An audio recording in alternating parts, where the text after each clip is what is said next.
part of it. The pre-war blues tradition, because it all changed very radically with World War II, was a very cool part of it was that much of the blues came out of the string band tradition, both black and white. They all played a thing that sounded like the thing that was before bluegrass, you know. And they used fiddles and mandolins and guitars. Banjos fell out of favor, even though the banjo is descended from African instruments.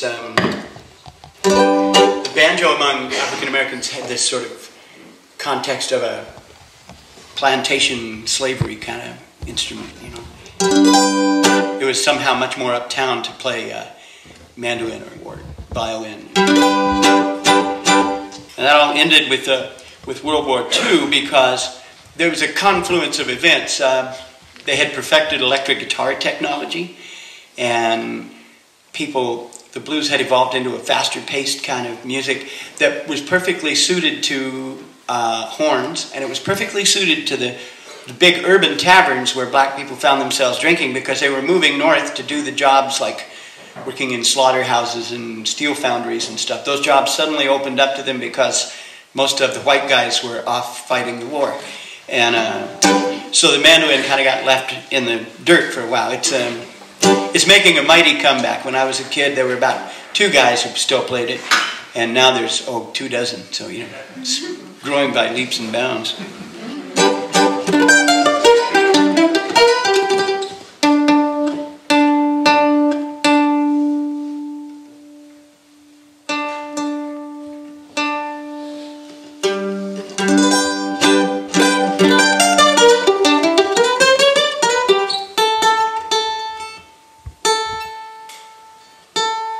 They say the name mandolin comes from the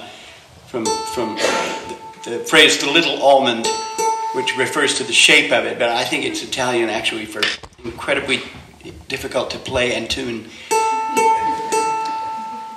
we go.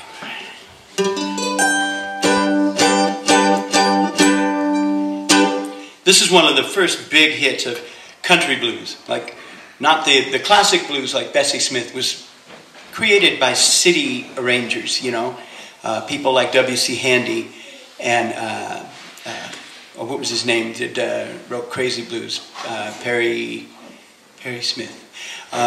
These guys were like, you know, they had offices in New York City. I mean, they knew what they were doing in the music business. And then, so they had mostly the female classic blues singers like Bessie Smith and Ma Rainey and people like that. And then there were the country blues guys who usually got recorded. They either got hauled to Wisconsin, where there was a discount record company called Gennett, who had a studio there, or they were only in the record business so they could sell record players to black people. They got into the blues business because they were a furniture company. But the Mississippi Sheiks, one of the most important groups in American music, they recorded this in 1930. Now you think this is the absolute depth of the Depression, and African Americans were about 5 times as poor as anybody else. This record sold better than 200,000 copies. And the Sheiks became a huge influence. They were the sons of, the family that the band was mostly out of, the Chapman family. Old man Chapman taught all his kids to play, and he got around, as they say. He's rumored to be Charlie Patton's actual father. And Charlie was like the godfather of Delta blues. But the family, 2 of the brothers played 3 of them played in the Sheiks, including Bo Carter, whose real name was Arminter Chapman, and he cut all those songs like I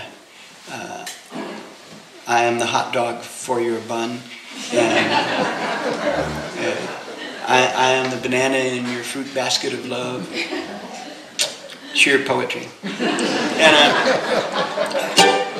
Memphis Minnie was their cousin, first great woman country blues star. Memphis Slim, the great post-war blues piano player, was there. One of them's like he was a nephew to Old Man Chapman. And this song, this is a traditional melody. You'll hear this in. Robert Johnson liked it so much he recycled it for "Come On in My Kitchen," And Big Bill Broomsey used it for When I Had My Big Money, or Things About Coming My Way.